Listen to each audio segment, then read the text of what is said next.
Okay, can we start? Can you see my slides?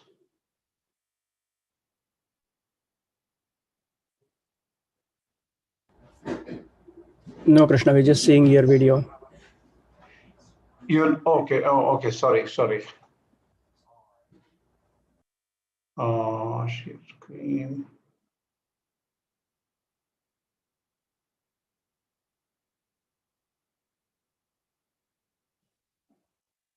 Now you can see the whole slides. Yes. Okay. Asmat Gurubhyo Namaha. Asmat Parama Gurubhyo Namaha. Asmat Sarva Gurubhyo Namaha. Shri Krishna Parabrahmane Namaha. Shri Lakshmi Nrsimha Parabrahmane Namaha. Shri Lakshmi Hayavadana Parabrahmane Namaha. Sarvam Shri Krishna Arpanamastu. Okay, we'll start the lecture today. This is lecture 59. I just like this quote. The day science begins to study non-physical phenomena, it will make more progress in one decade than in all the previous centuries of its existence. Nikola Tesla. I really like this quote. I just saw it somewhere. Even scientists have figured out that just studying matter and physical phenomena is not sufficient.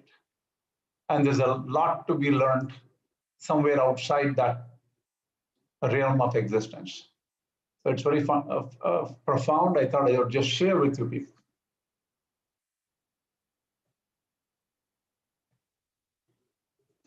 So here we have some summary of the quiz which was sent out earlier.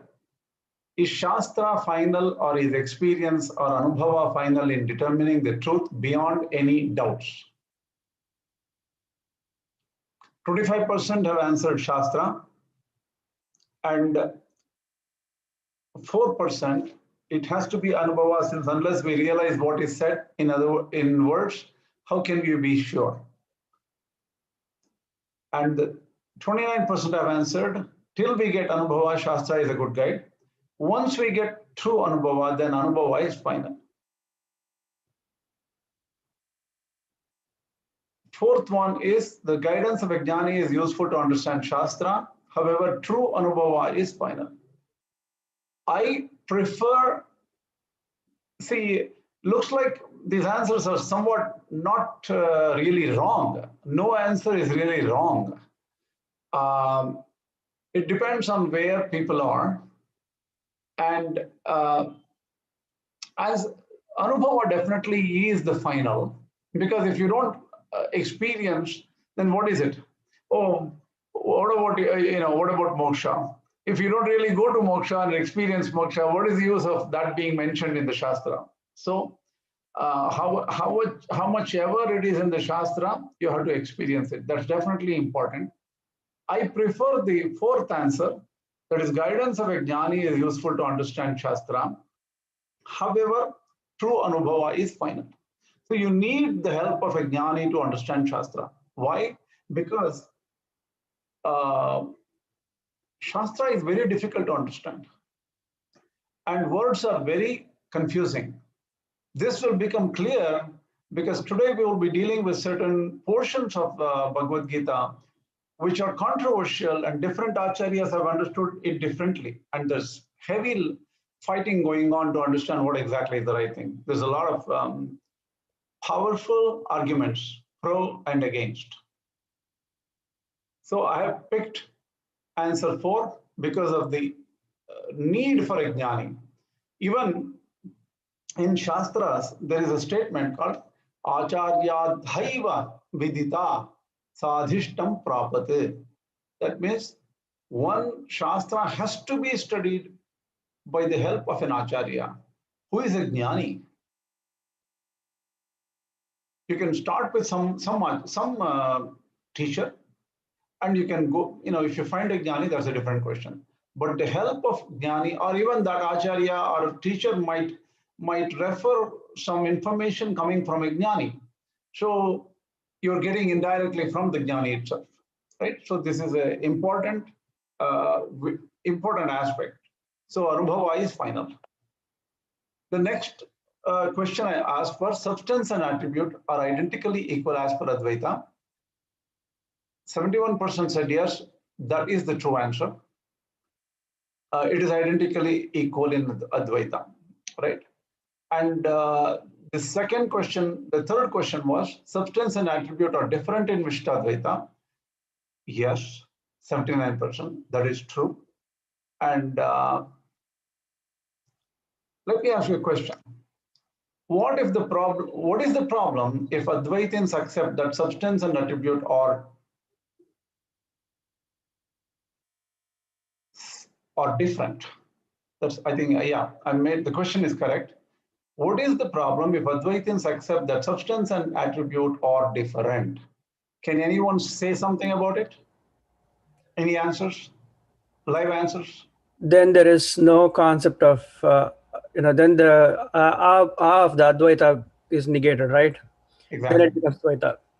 Because you have to keep, well, let me ask you a question. I'll give you a counter question. Two entities, Advaita Banga, you say if there are two entities, Advaita is gone, right? Then if they accept one entity is real and the other is unreal, then is there a problem?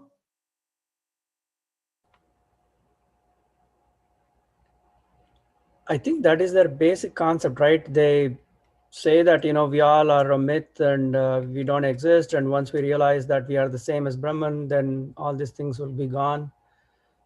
If they accept the one entity is real, which is Brahman is real, and everything else is unreal, I don't know. I don't think I can answer. I'm asking if they agree that there is only one real entity and the rest is unreal, is there a problem with this view?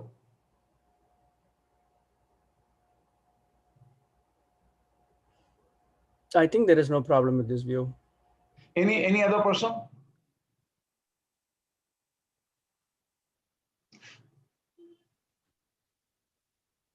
Krishna, Suresh.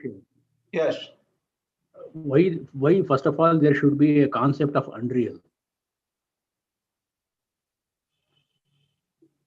Why if one entity is real, why there is something like a vision of unreal? So it can become a problem. If there is only one entity, why there should be a concept of unreal, right? Yeah, why should there be an illusion of an unreal? See, the thing is one thing, the problem is the Advaita, true Advaita view is Brahman is the only one real. And as far as he is concerned, there is no creation, there is no second entity. Brahman doesn't know that anything exists other than Brahman. In fact, Brahman truly knows that he only exists.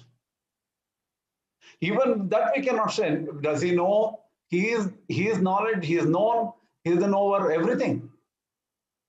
So for him, the concept of unreal comes only from the person of a bound entity, a bound consciousness, like a jiva like us. In Advaita, the concept of bondage or moksha or concept of real, unreal, and all these things are only from our perspective. From Brahman's perspective, there's only one Sat, and there is nothing to be known. Everything is already known. He is Prajnanam Brahma, Jnana Swarupam Brahma, according to Advaita, right? I'm still asking the question. Let me try to give you a clue. We are talking about substance and attribute, right? If we are talking about if substance and attribute are there, and if even according to Advaita, only substance is real, attribute is not real. Let's say this way, right? Substance is real, attribute is not real. If that is the case, what is the problem between substance attribute relationship? Substance attribute, this should be fine, right? There's no real problem, right?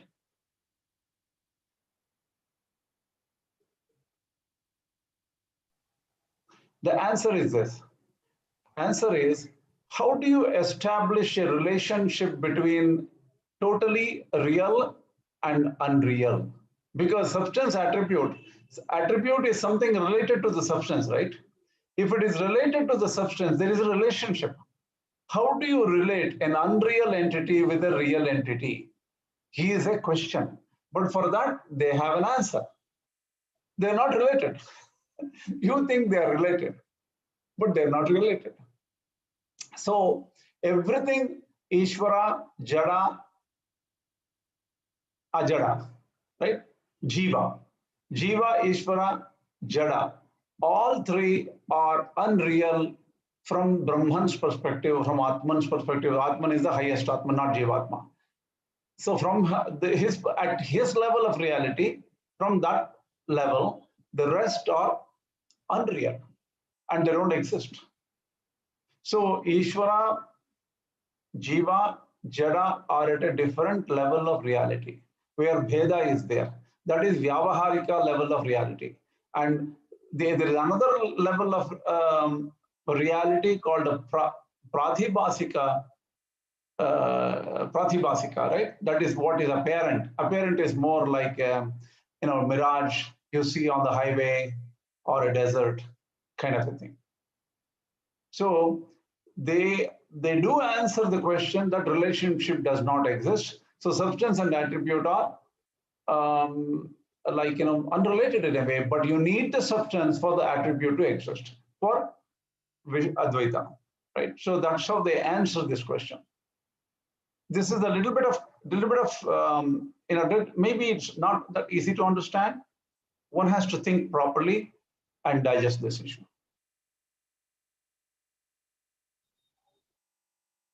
Now we'll go to the Bhagavad Gita lecture and continue with the information. Okay. Jnānena tu tadajñānam esham nāṣitam atmanah teṣām adityavat jnānam prakāṣayati tat param. I might have missed some introduction to the shloka, but we'll go with it. We'll figure out later what might be missing. Jnānena tu tadajñānam yesham nāṣitam atmanah teṣām adityavat jnānam prakāṣayati tat param.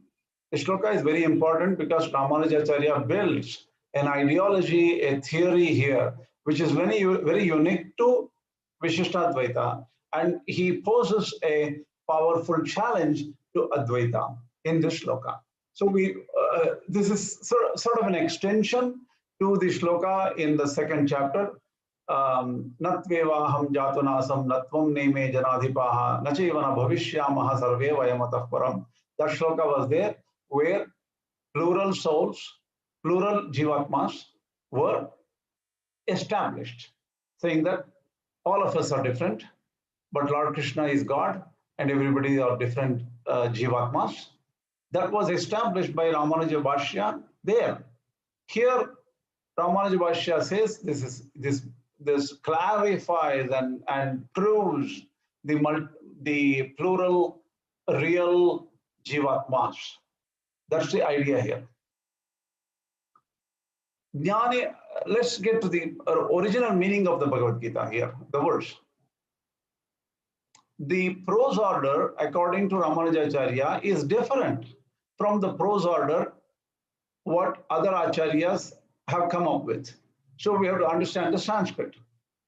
Esham means for those tu tad esham tu tad ajñānam. That means that ignorance or that ajñāna or that ignorance, right? Tad ajñānam atmanaha, that means about atma, jnanena. Jnanena means from by knowledge.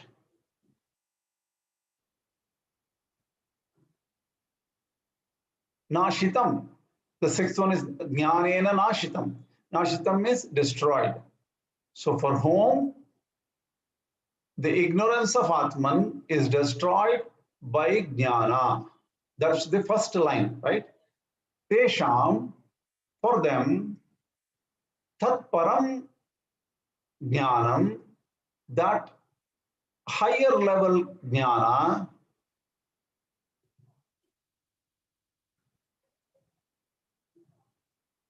adityavat prakashayati. Adityavat means like sun, it shines. So this is the prose order of this shloka. The meaning is this. The meaning is, for whom Ajñāna is destroyed, for them in plural, the Jnāna, which is actually a higher order Jnāna, which destroys the Ajñāna, adityavat prakashayati. That Jnāna shines forth like the sun. This is the meaning of this verse. Any doubts in the meaning of this verse? First, let's try to clear up if you have any doubts about the meaning of this verse first. We'll go to the details later. Any doubts?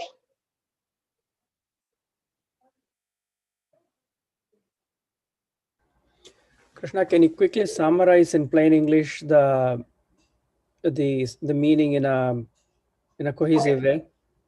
Okay, simple meaning of this verse is this.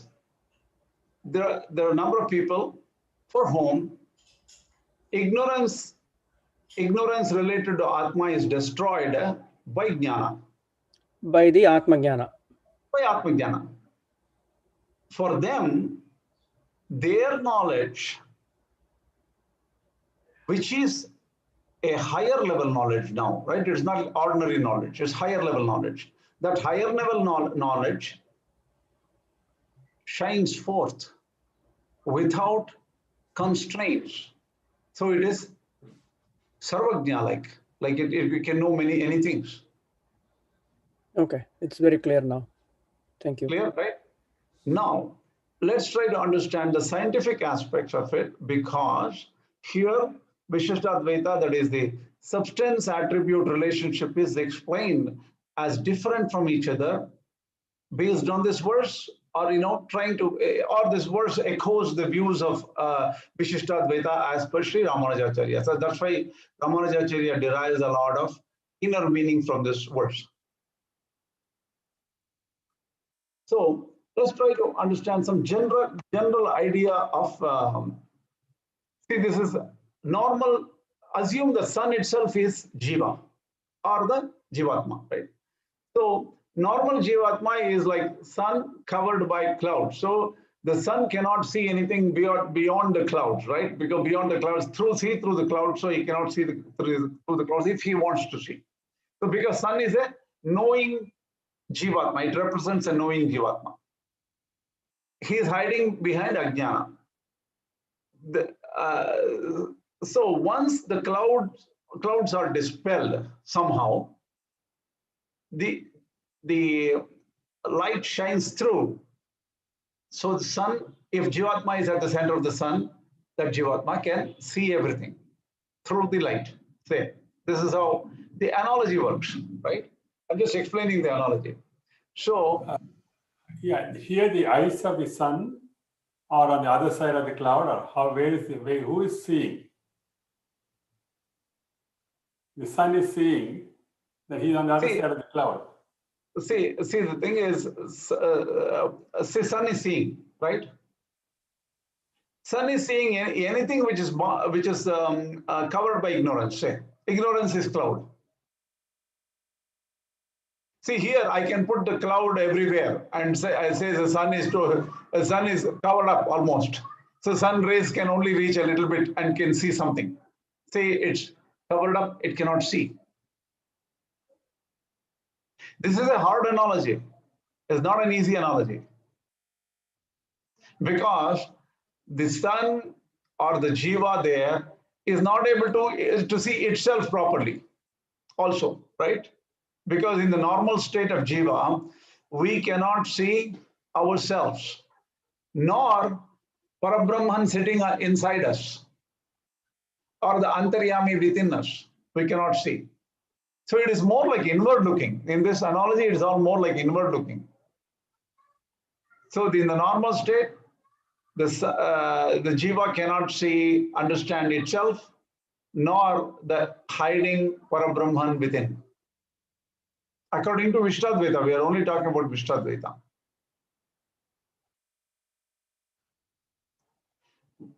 So, yes, is there anything other than the what do you call clouds? We'll come to this analogy a little bit further. Then we'll see. Okay, there is also something outside, also, right?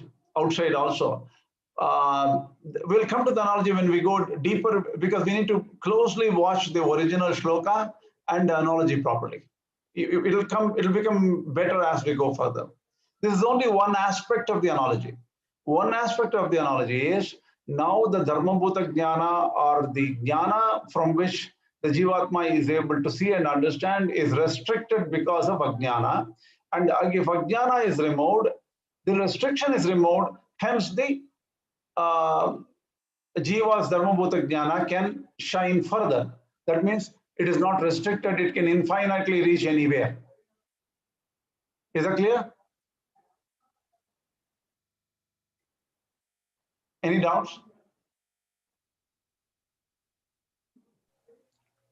Krishna, what happens to Dharmabhuta Jnana at this point? Dharmabhuta Jnana is there, right? Dharmabhuta Jnana is it doesn't go anywhere. Dharmi is the original sun itself. Sun represents Dharmibhuta Jnana. Sun's rays represent Dharmabhuta Jnana. Dharmabhuta Jnana is the one which is like a light. Analogy is like a light.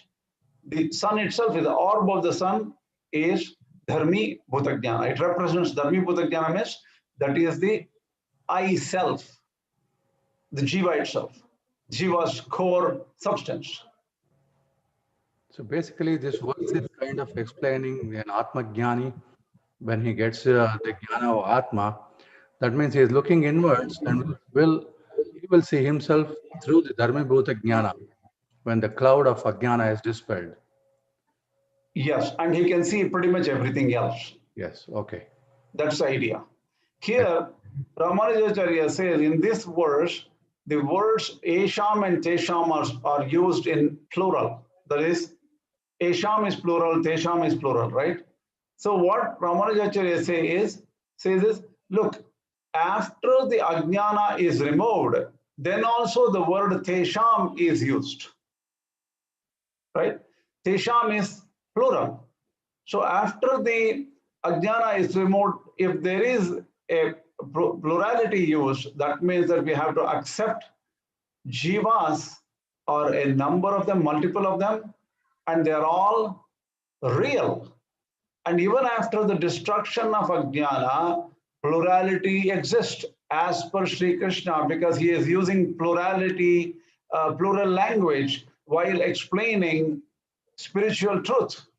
So it is, you cannot hide and say that, he would not be joking or using misunderstandable language or confusing language while he is teaching Atmajnana to his close friend Arjuna. Hence, Sri Ramanujacharya takes this very seriously and says, this has to indicate that there are real Jīvātmas, which are multiple in number, and each of the Jīvātmas, Ajñāna, when removed by Jnana, that the Dharmabhuta Jnana becomes expansive for that particular jiva, and everything becomes clear. This is similar to how the sun's, clouds uncover the sun and let the sun's rays expand. So this is how the Ramanujacharya understands this like this way. Let's get a deeper understanding of the words of the Sanskrit here, okay? I'm just going to give a little bit. Some people had doubts. I had a doubt whether sun itself is sun rays. Like, when sun's pieces are coming out of sun, they're actually small little suns coming out of sun. That was my idea a long time back. Sridhar Reddy sent me some slides to give some more, current understanding of sun and composition and other things like that. Thanks, Sridhar Reddy, for this. So let's get to understanding of what exactly sun is. Sun's core is where mass is there, right? That is at the center. It's only 1/5 or 1/3 of the sun's radius or something like that. And the outermost is corona, and the visible surface is called photosphere or something like that. I'll come to that in the next one. So the core is where the fusion occurs, and the hydrogen atoms, fuse and create energy, right? So what is this energy? It's actually photons, which are produced by the fusion of hydrogen atoms, and these photons are coming out. The core is extremely hot, like 27 million degrees Fahrenheit, and the surface is much, much cooler, actually, maybe 5,000 degrees or something, right? I don't know what the surface temperature is. So here it shows a slightly different view. The core is where the mass is concentrated in the sun. And then you have a convection zone and chromosphere, a couple of 2,500 kilometers of chromosphere. So there are different thicknesses of how sun is constructed in a way, right? This is another view of it. The radiation zone inside is not visible to the human eye. What is visible is only the photosphere, which is somewhat like that's where it gives the colorful, wonderful sight of sun to us. Let's look at some facts here. All I want to say is sun's light is different from sun. That's what we are going to look at. So has Ramanujacharya understood the analogy properly? So even according to science, we see that pretty much it is same. Why? Because sun's light are photons, which do not have mass, but they only have energy and momentum. This is a little hard concept to understand, but if you Google in YouTube, you can find a number of videos which can explain to you what it means. But sun's core is made of hydrogen, which is proton plus electron, and has some mass and momentum and charge. So the mass is there in the core. Outside, there are only photons, so they don't have mass. And sun will not go away soon because there's a lot of mass there to last for another 5 billion years, even though sun's mass is getting converted to energy, but that will happen only after like 5 billion years. Sun may go away in some form. There are different theories on that, right? So one thing to understand is any object, like if I hold a phone here, anything I have, any object, any particular temperature will emit light in some spectrum. But if it becomes very hot, it emits different kind of frequency light and things like that. That's why sun's surface is hot and it emits light. So we cannot say sun itself is sunlight. Sun's composition is different from the light it radiates. So the light and the core of the sun are two different things. That's why we clearly say that there is a difference between sun and sunlight.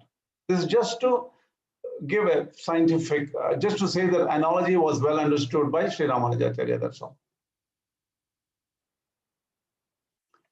Why are we talking about this? Prabha prabhavato riva. This is the Sanskrit term they use, like how the source of light and light are connected to each other. So even Rama and Sita are connected, like so, Prabha prabhavato riva in Ramayana they say. So the relationship between substance and attribute is very fundamental in philosophy. Is the redness of a rose different from the rose.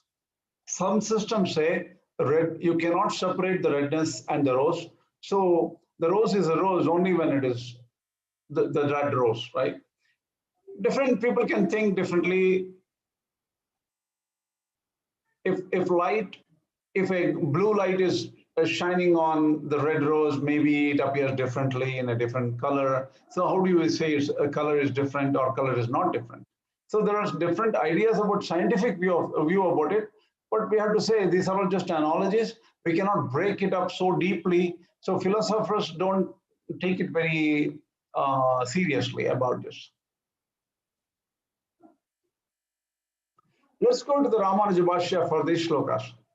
Evam vartamaneshu sarvatmasu esham atmanam uktalakshana. That means for these Jīvātmas, whose ignorance is destroyed by listening to spiritual topics. Atma yathatya upadesha janitena atma vishayena aharaha. That means Jīvātma, when they listen to upadesha atma jnana from different Gnanis and learning from the textbooks, scriptures, and they continue their practice. Abhyasa adheya atishayena, they do karma yoga, jnana yoga, bhakti yoga, different kind of practices. Niratishaya pavitrena jnanena, then their jnana becomes very pure, powerful. Their jnana is not subservient now. They are not slaves of mind, intellect, and bodily connection and other gunas. Their jnana becomes very powerful. Due to this unsurpassed jnana, which is already within, tad jnana varanam anadikala pravarta ananta karma sanchaya rupam ajñānam nashitam. This jnana avaranam means that which is covering up the jnana, which is anadikala, from unknown, from beginningless. They say it's beginningless. It's just like not beginningless exactly. It's from time immemorial, which that means we cannot remember our understanding how far back. We cannot understand when we got ajñāna, right? Anadikala pravrta, ananta karma sanchaya paparupam. So we use because of wrong knowledge, we did a lot of mistakes, and because of papas, we got more problems and more obstacles to our knowledge. So such an ajñāna was covering up our true knowledge, and such ajñāna is destroyed by the practice of yogas of different kind after hearing the true understanding of it. So the ignorance is lost from the jnana obtained by daily practice of different yogas. Teṣām tat svabhavikam param jnanam. For them, tat svabhavikam param jnanam. Why does it say svabhavikam? The Jīvātma naturally has this parajnana, this powerful jnana is there, but it is covered up. Once the covering is broken, the covering is destroyed, aparimitam asankuchitam, their jnanam becomes uncontrolled, unconstrained. Adityavat sarvam yathavasthitam prakasheti. Look at this analogy carefully. Adityavat sarvam, that means like how sun shines everything, both inside and outside. That's why sarvam should mean both inside and outside of Jīvātma. Yathavasthitam prakashayati, as it is truly, the truth is revealed to the Jīvātma. That's the idea here. Teṣām iti vinishtajnānānam bahutva bhidanāt. Teṣām is plural. So since plurality is used, after losing ajñāna, so when ajñāna is lost, according to Advaita, when ajñāna is lost, you cannot see plurality. The plurality occurs only because of ajñāna. You see the bheda, the difference in everything, difference in anything, everything around you is because of ignorance. But this verse is telling, even after the ignorance is destroyed, the term teṣām is used, which indicates plurality. Why is this plurality retained? That means this plurality is not based on ignorance. It is even after the ignorance is lost, the multiplicity exists. So the reality means there is multiplicity in reality. So these Jīvātmas are eternal, different, distinct, and they are plural, according to what we understand out of this 5:16 verse. Iti upakrama avagatam atra spashtatara muktam. So what was initiated in 2:12, that is natvevaham jatunasam natvam nivejanadipaha, that information is much more clearly said here, because even after the loss of ignorance, multiplicity is underlined, emphasized. Natidam bahutvam upadhikritam vinashta ajñānānam upadhigandha abhavat. That means one can say adjunct of some kind. Upadhis are creating this bahutva. As you may remember, Shankara Bhashya for the 2nd chapter says, Deha Patra Bahutvam Deha Upadhikritam or something. I don't remember Shankara Bhashya exactly. What it says is the difference in different bodies in Natvevaham Jatanasam, that means which says all these kings and you and me and all these things, the Upadhis or the adjuncts are causing the difference, the plurality, like how parts, different kind of parts are there, right? That's actually separating the one akasha or space. When the parts break, there's only one akasha. Like that, Upadhis are creating this multiplicity. That was explained by Shankaracharya in 2nd chapter. But what Ramanuja.org argues here is this multiplicity is not created by Upadhis, but it is created by naturally existing different numerous Jīvātmas. Because once the Ajñāna is lost, Upadhi cannot exist, because Upadhi is mithya according to Advaita. So here, Upadhis are exist. There is no Upadhi, but still there are multiplicity because there are actually multiple souls. That is his argument. Teṣām ādityavat jnānam iti vyatireka nirdeshāte jnānasya swarūpānubandhi dharmatvam uktam. Teṣām ādityavat jnānam iti vyatireka nirdeshāte. Ramanuja.org goes a little bit further. Teṣām ādityavat jnānam means for them, like the sun.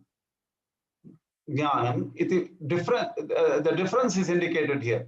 That is, jnānasya swarūpānubandhi dharmatvam means Jnana is connected intrinsically, permanently associated with that teṣām. Teṣām are the souls or the Jīvātmas.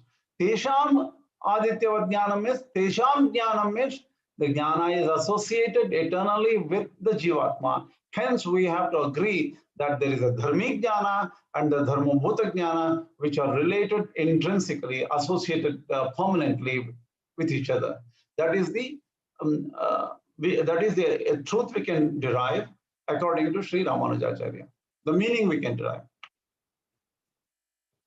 Aditya drishtantena cha jñātra jnānayoho prabhava prabhavatoho iva avasthanam cha.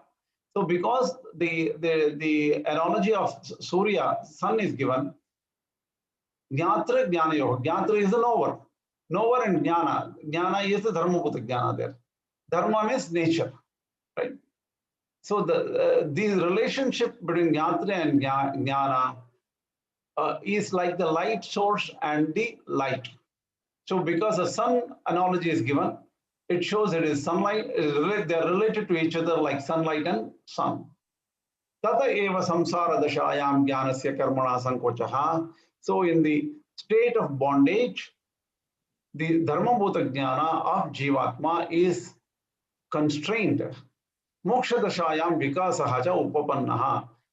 When the Ajñāna is lost, that Jīvātma gets moksha. So in that moksha dasha, it is the Jnana is not constrained, it is unconstrained.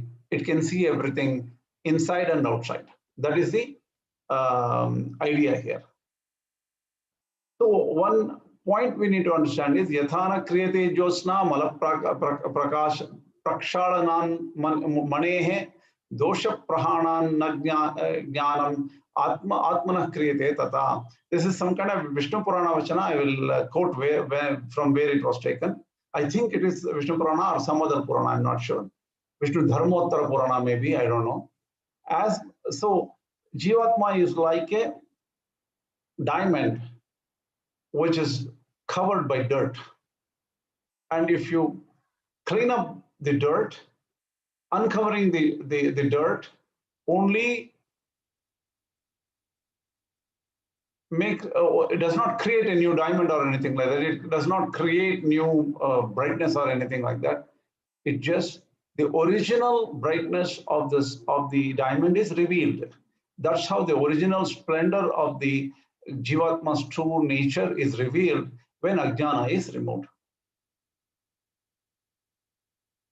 So with this, what we do today is we want to stop here, because in the next shloka, the things become a little bit different.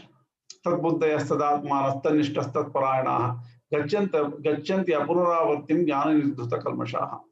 we will take up later. I'm spending a little bit, any questions as of now?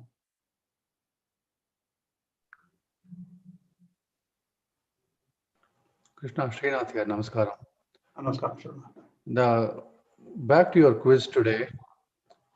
It can be little different when we talk about Paramātmā, even though the quiz is like more applicable to Jīvātma, because of Karana Brahma and Karya Brahma. Karana Brahma is Nirguna, whereas Karya Brahma is Saguna, but both are interdependent. Like Karya Brahma is a derivative of Karana Brahma. So that same verse, if we apply to Paramātmā, it's still they are one and different at the same time. See, good question. Good question. All acharyas other than Ramanuja.org, I'm saying almost even I think Madhvacharya also, they understand this verse and even the prior verses of the 5th chapter as relating to Brahman.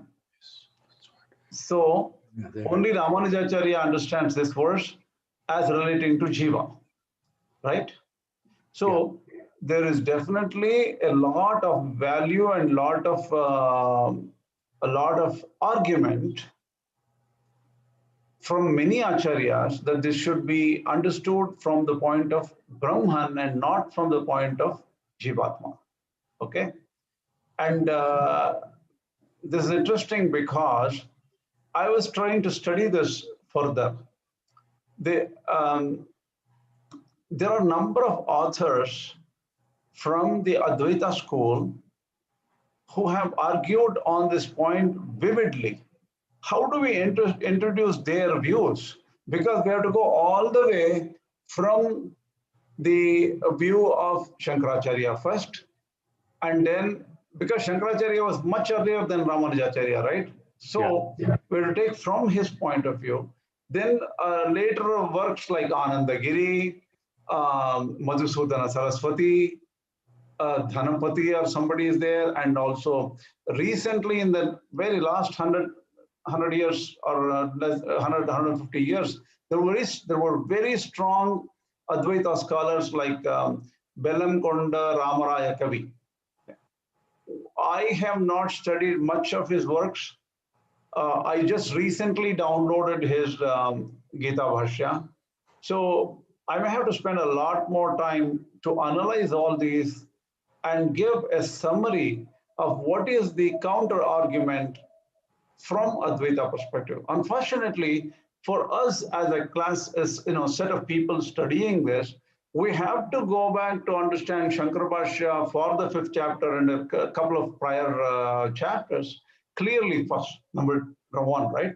Then only while doing the Shankara Bhashya, I will try to explain what the later scholars of Advaita thought about Ramanujacharya's view. See, after Ramanujacharya in the 13th century, Vedanta Deshika started strengthening and supporting Ramanuja Bhashya, right? From that point onwards, there were several Advaita scholars who tried to defend or offend, take offense of whatever Sri Ramanujacharya has said. In fact, Bellam Kudarai Ramarai Kavi is very famous for his extreme disrespectful words towards Ramanujacharya. So many people throw the book out and say, I don't want to even talk to somebody. I don't want to even consider somebody who disrespects a Jagat Guru of like that, right? Some people are very emotional about it. Some people, if you ask me, people should do an extremely clear research about what that person has told and how to understand those views and how to counter those views. Unfortunately, in the modern today, right, it's really sad that not many great scholars are popping up in any of these different systems of thought. It doesn't matter which system, but maybe in Vishishtadvaita, we are losing scholars because nobody is really going deeply to understand different systems of thought and energy and clearly answering from the Vishishtadvaitic perspective, how would you answer these kind of attacks done on Ramanuja Bhashya? So that's a very, very long issue. We cannot answer it today. Yeah, I was more leaning towards indicating that this same difference that we try to establish for Jiva also is applicable to Parabrahma in the sense. See, it's not directly applicable. See, how can you say Parabrahma has Ajñāna? See, this is where you need to go. Ajñāna part, it is the inactiveness. I mean, no. You can not see. Then I can take any meaning for anything. Samsara means something else, some lotion. I can make different meanings out of every word. You have to follow Sanskrit grammar and justify what you're saying, right? Right. So you cannot. Ajñāna means what did you say? Nirguna. Anything, right? How can you say? People will start questioning you. This is Sanskrit. This is not, if many, see, this is the disadvantage. This is advantage for the teacher, disadvantage for the students. If people don't know good Sanskrit, they will not ask questions. And you can lecture to some people who don't know Sanskrit for hours and hours and get away. And all you have to do is crack jokes and have very good oratory. And all this audience will dumbly appreciate and then throw a lot of support, right? That's not going to work. Somebody is going to question, somebody is going to pick up the Sanskrit words. And how do you mean this? Where did you pick this up? Did Panini support you on this? Who supported the meaning of Jnana to be this, Nirguna to be this, and all those things? Somebody is going to bash heavily. Unfortunately, there is nobody bashing anybody because lots of people don't know Sanskrit properly. This is where deep understanding of Sanskrit, deep understanding of Tarka, Vyakarana, the Vedic, words and Vedic meanings, deep scholars in Puranas, everything are required. Today, some people in America think that, oh, we are bringing up our children as very powerful Hindus. Somebody asked, how do you do that in America? Very simple. I subscribe to Sony channel and we teach them Bollywood and everything. They're very good in Indian culture now. They understand Indian culture very well. So this is the level of our depth in understanding our Siddhanta. It's very deep. It is not an easy thing. We're not doing it at all. At least, as far as I know, we're not.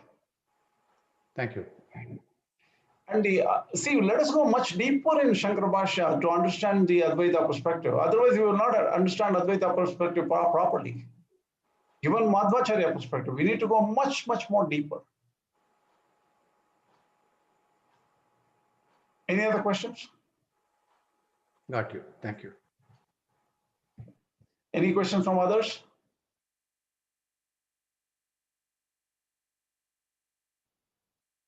None. Okay, just I want to point out one point from the last class. They talked about Raghavendra, talked about yogis. In one way, what the quote sent by Santosh was very good. That is, the yoga, Gnani itself is tirtha. Gnani's touch is so important. Gnani's words are so important. So the Gnani, Guru, and all, they're all very important. There's no question about it. The real truth is, according to Vedanta, the Antaryami of the Gnani gives all the fruits. That means takes away our sins and gives good punyas. So we cannot separate out a Gnani from the Antaryami of the inner controller. So the real giver of fruits is God himself. What we said earlier, I am emphasizing it, that is true. This will not hurt or devalue any guru or a sage. In fact, there is another statement that is Guru Brahma, Guru Vishnu, Guru Devo Maheshwara, Guru Sakshat Parabrahma Tasmai Shri Guru Namaha. Guru can be worshipped as Brahman himself. There is no problem with it. And Guru, basically when Guru gives, Antaryami Parabrahman himself gives in the form of Guru. That's all. So there is no complication there. I don't think there is any doubt there at all. I'll take up some other questions later, what Sudarshan ji from Canada brought out. So other things, we can take them as we go further. Okay. If there are no questions, I'm going to stop here. Asmat Gurubhyo Namaha, Asmat Parama Gurubhyo Namaha, Asmat Sarva Gurubhyo Namaha, Shri Krishna Parabrahmane Namaha, Shri Lakshmi Nrsimha Parabrahmane Namaha, Shri Lakshmi Hayavadana Parabrahmane Namaha, Sarvam Shri Krishna Parabrahmane. Thank you, sir. Thank you, sir. If you have any questions, send me on Telegram or something. It's easier. We can figure out if there are any problems. Okay. By the way, this analogy of sun and all, it's not that direct. So that is why different acharyas take different views from the sun analogy. So it's one view we are talking about from Ramanujacharya's perspective. Right?